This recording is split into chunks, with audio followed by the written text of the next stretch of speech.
शारीर स्थान का जो 4th चैप्टर है वो हम पढ़ रहे थे। 4th चैप्टर में इससे पहले हमने 18 नंबर श्लोक तक पढ़ा था कि इसमें होता क्या है। जो हमारा मतलब जैसे गर्भ है उसकी उत्पत्ति, गर्भ विषयक 8 प्रश्न से शुरू हुआ था। 5 शुभ और 3 अशुभ पूछेंगे। गर्भ की परिभाषा फिर इस चैप्टर में पढ़ी। फिर मासानुमासिक वृद्धि पढ़ते हैं इस चैप्टर में कि फर्स्ट मास में क्या, सेकंड में क्या। तो 3rd तक हमने कंप्लीट किया था।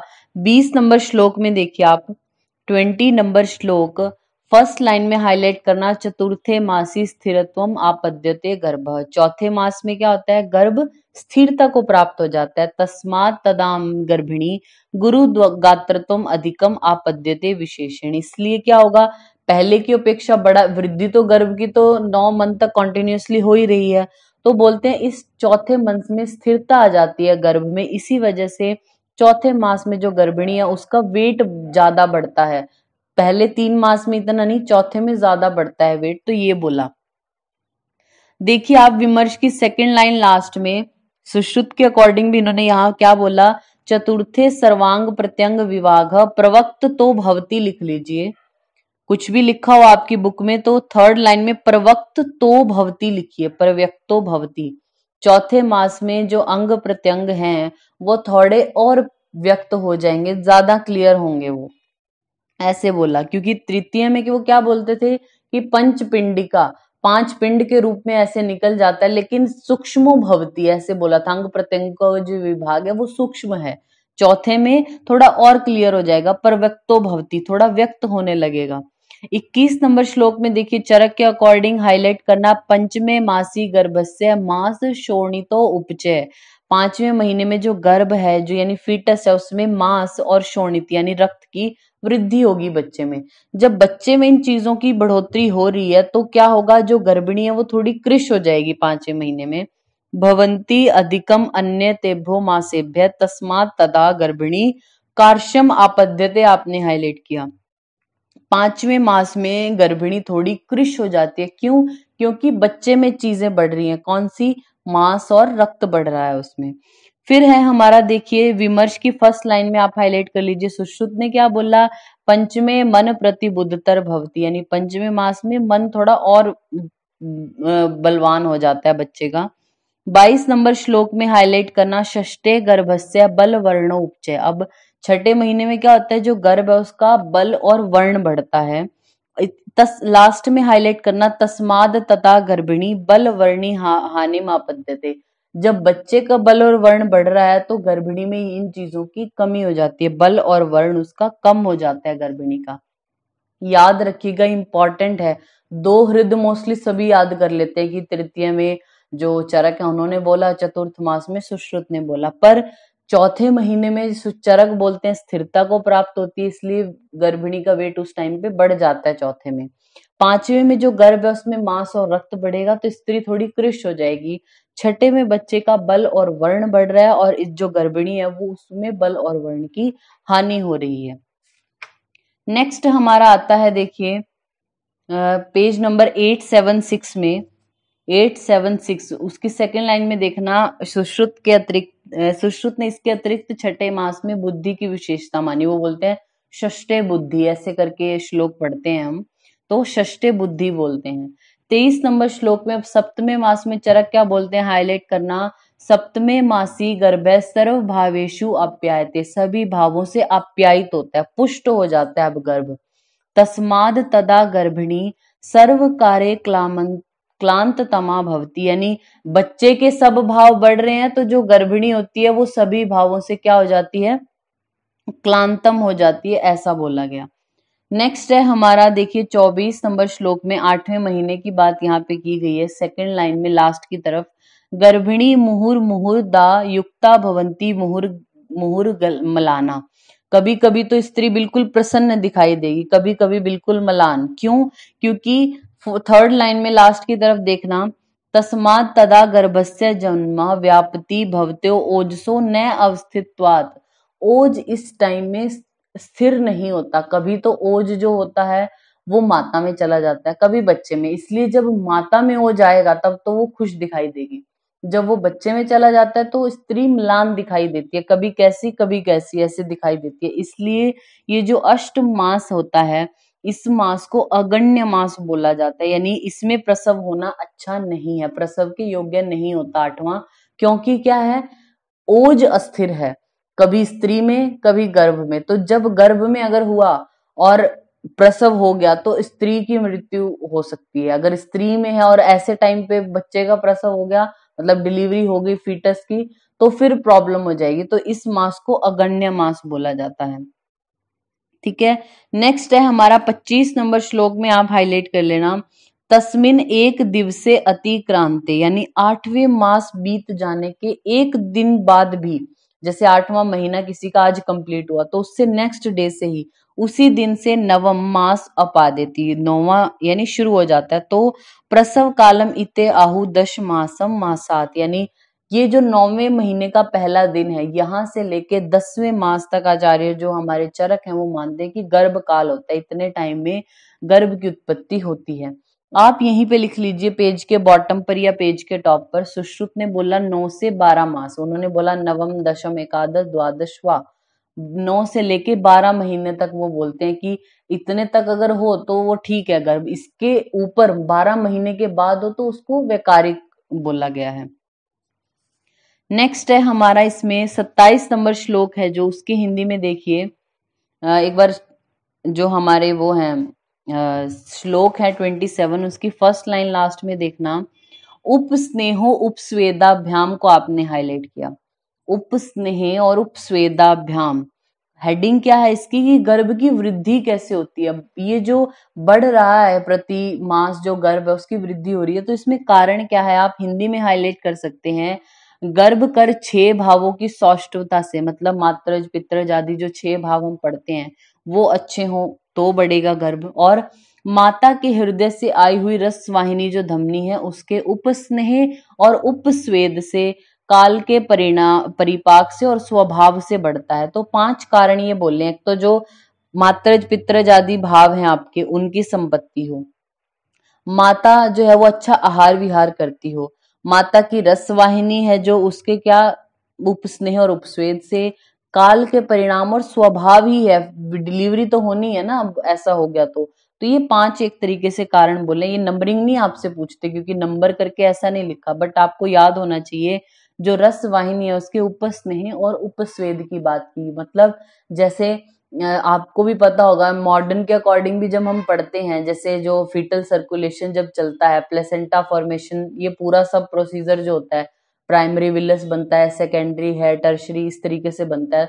जो मैटरनल ब्लड है और फीटल जो ब्लड है वो कभी भी एक साथ मिलते नहीं है कहीं पे। मैटरनल ब्लड है जो, उससे जो न्यूट्रिएंट्स हैं, ऑक्सीजन हो गया है, जो भी एसेंशियल न्यूट्रिएंट्स है वो बच्चे के जो है वो जो अम्बिलाइकल वेन है, अम्बिलाइकल आर्टरी, उनमें कैसे ट्रांसफर होता है, डिफ्यूजन या फिर ऑस्मोटिक एक प्रेशर क्रिएट होता है उसके थ्रू होगा। तो आयुर्वेद में भी वही बोला कि जो माता के हृदय से आई हुई रस वाहिनी धमनी है उसके उपस्नेह और उपस्वेद के द्वारा बच्चे को वो प्राप्त होता है।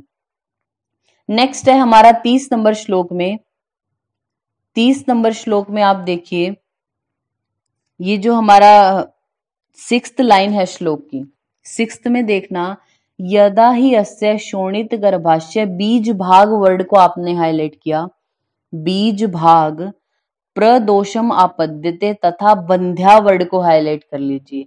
अगर बीज भाग दूषित है तो बंध्या उत्पन्न होती है। फिर इससे नीचे देखिए बीज भाग अवयव जस्ट लिखा हुआ है, बीज भाग के नीचे क्या है, बीज भाग अवयव प्रदोषम आपद्यते तदा पूती प्रजा को आपने हाईलाइट किया, पूती प्रजा। फिर नेक्स्ट लाइन में देखना, अस्य शोणित गर्भाशय बीज भाग अवयव स्त्रीणाम च शरीर बीज भागम एक देशे को आपने हाईलाइट किया, बीज भाग एक देशे। और नेक्स्ट लाइन में वार्ता वर्ड लिखा हुआ है बिल्कुल मिड में, वार्ता, वार्ता जैसे स्त्री और जो शोणित है, मतलब शुक्र और शोणित के संयोग से गर्भ की उत्पत्ति होती है।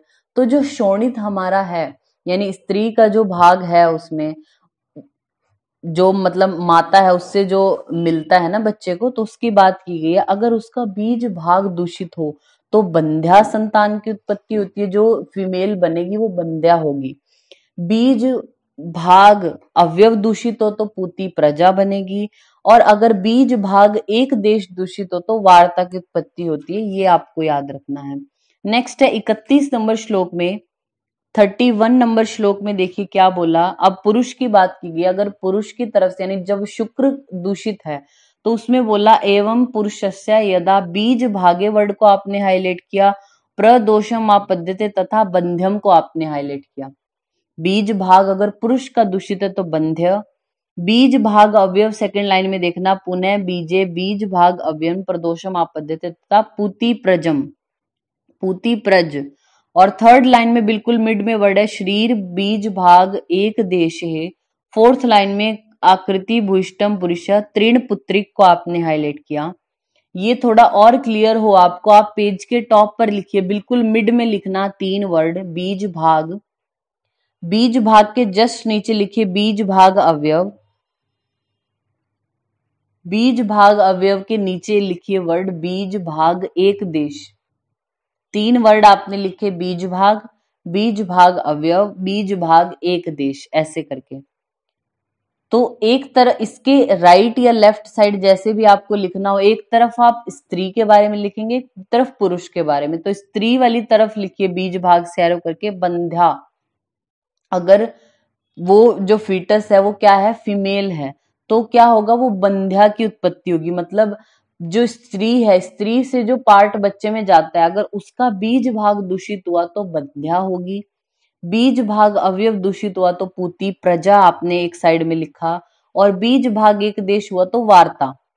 ये तो लड़की की बात की गई। अगर पुरुष में ऐसा हो, मतलब पुरुष का जो शुक्र है वो दूषित हो, तो शुक्र का जब बीज भाग दूषित एरो करके लिख लीजिए बंध्य, आ की मात्रा नहीं आती, बंध्य आएगा।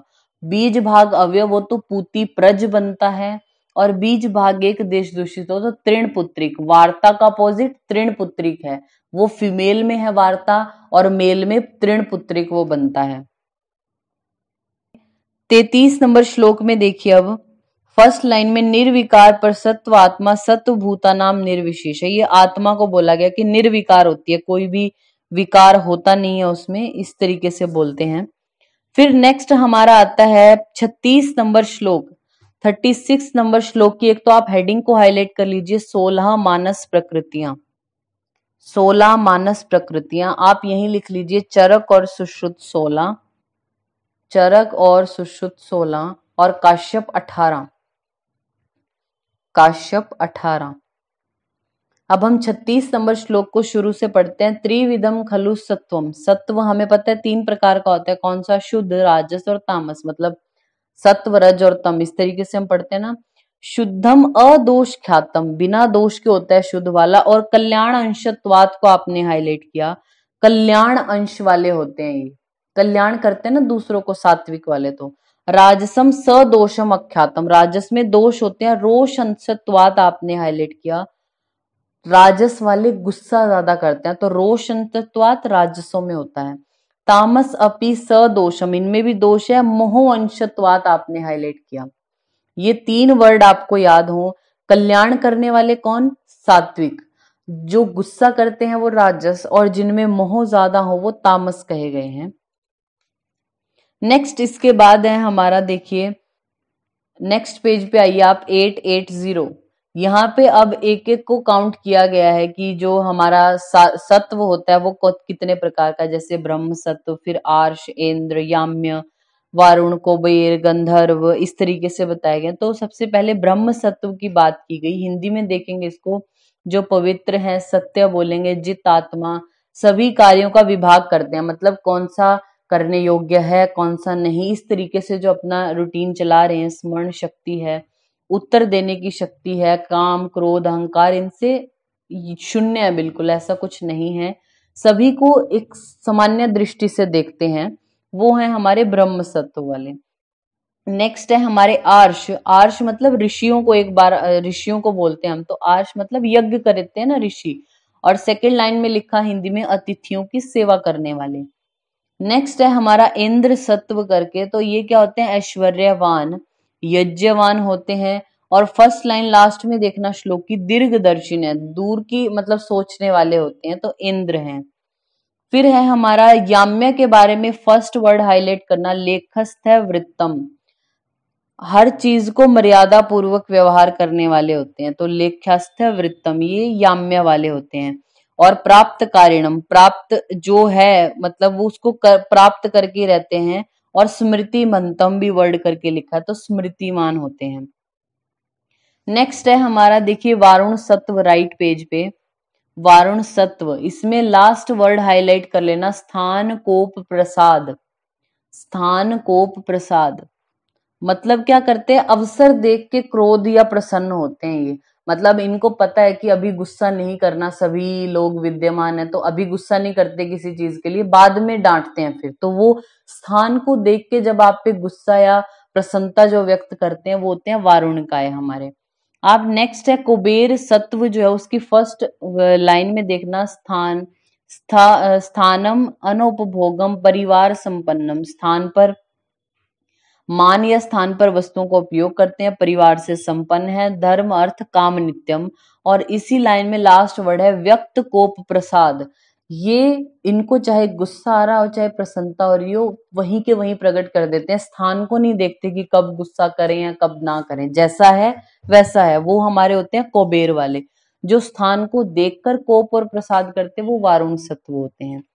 नेक्स्ट है हमारे गांधर्व सत्व करके लिखा, तो ये ज्यादातर क्या गांधर्व वाले इनको सजना सवरना या फिर गाना ऐसी चीजें ज्यादा प्रिय होती है, तो प्रिय नृत्यम गीत वादित्रो। और लास्ट लाइन में श्लोक की गंधमालानुलेपनम, स्त्री विहार कामित्वम नित्यम अनसूयकम, दूसरों के दोषारोपण नहीं करते, दूसरों को गलत नहीं बताते, अपनी चीजों में मस्त है, वो हमारे जो है वो गांधर्व वाले। विमर्श में भी आप देख सकते हैं सुश्रुत भी कुछ ऐसा ही बोलते हैं, गंधमाला प्रियत्वम नृत्यवादृत कामिता। तो ये हमारे हो गए जो हैं हमारे 7 जो टाइप्स हैं हमारे सात्विक काय हैं जो उनके। नेक्स्ट पेज पे आइए 882 882 पेज नंबर पे आप देखिए विमर्श लिखा हुआ है।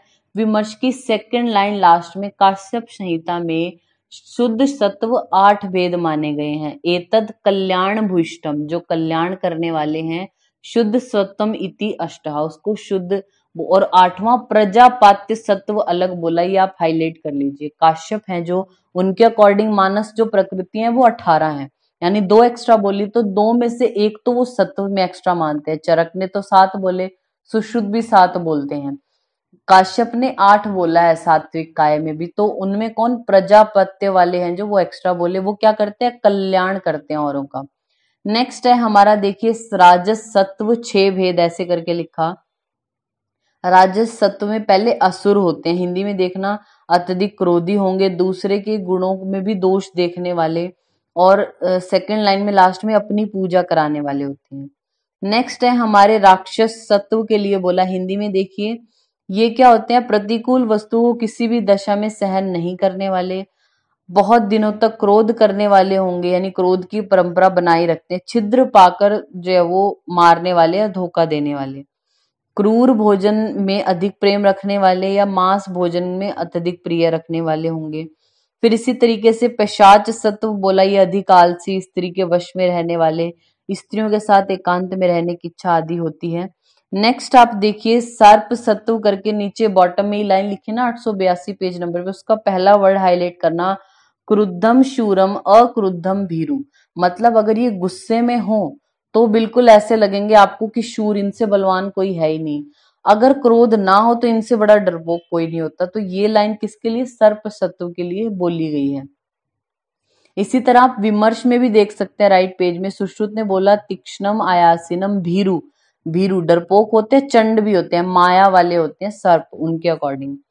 नेक्स्ट है हमारा, इसमें देखिए आप 38 नंबर श्लोक करके लिखा हुआ है ना, 38 श्लोक के विमर्श की सेकंड लाइन, काश्यप ने राजस सत्व के 7 भेद माने, इते राजस सत्व सप्तदा क्रोध कारितम, काश्यप ने 7वां यक्ष सत्व हाईलाइट कर लीजिए, यक्ष को एक्स्ट्रा माना। ये जो चरक हैं इनके अकॉर्डिंग नाम आपको सारे याद हों कि सात्विक वाले में 7 कौन से हैं, राजस 6 कौन से हैं? असुर, राक्षस, प्रेत, पिशाच, सर्प, शाकुन, इस तरीके से। काश्यप ने जो सात्विक वाले हैं वो 8 बताए, उनमें प्रजापति एक्स्ट्रा माना, और काश्यप ने जो राजस वाले हैं उनमें 7 भेद माने, उनमें एक्स्ट्रा कौन सा? याक्ष सत्व को माना। फिर इसी पेज पे 883 पे बॉटम में हमारे जो है वो तामस वाले शुरू हो गए। तो तामस में पहला पाशव काय शुरू हुआ। पाशव निराकृष्णु, मतलब क्या करेंगे? विपत्तियों को दूर नहीं करते, बैठे हैं, कुछ करेंगे ही नहीं। अमेधसा, स्मरण शक्ति भी नहीं है। जुगुप्सुता, आचार आहार है, यानी शून्य स्थान पर रहेंगे। और मैथुन पर, स्वप्नशील, सोते रहेंगे, वो है हमारे पाशव सत्व।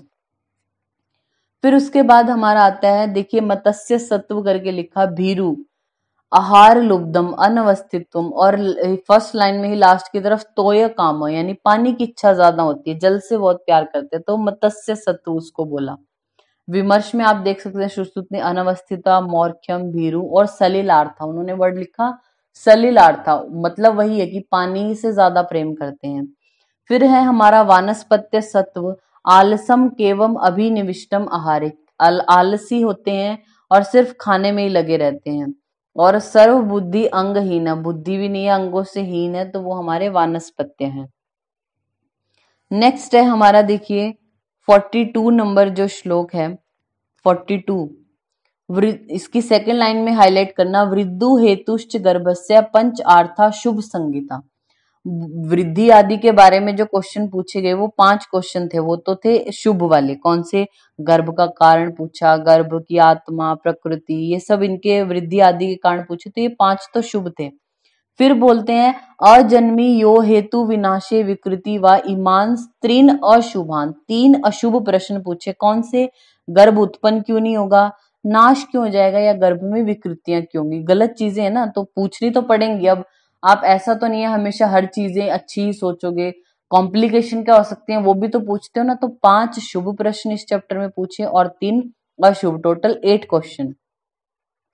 फिर है हमारा 24 नंबर श्लोक में, शुभ अशुभ समाख्यातान अष्टो भावान भिषक सर्वार्थ वेद या सर्वान से राज्य कर्तुमर्हति। मीन जो ये शुभ और अशुभ 8 प्रश्न के भावों को अच्छी प्रकार से जानता है वो राजा की चिकित्सा कर सकता है, ऐसा बोला। आप यहीं पे पेज के टॉप पर लिख लीजिए, मानस प्रकृति, मानस प्रकृति, एरो करके लिखना, चरक और सुश्रुत, चरक सुश्रुत 16 बोलियां, 16 के ब्रैकेट में आप लिखना 7 + 6 + 3, मतलब 7 हमारी सत्व वाली, 6 हमारी राजस और 3 होती है तामस वाली। 7, 6 और 3 आपने लिखा। फिर लिखिए काश्यप, काश्यप, और एरो करके लिख लीजिए 18, 18 ब्रैकेट में लिख लीजिए 8 + 7 + 3, 8 + 7 + 3। तो ये हमारा 4th चैप्टर है जो वो कंप्लीट होता है।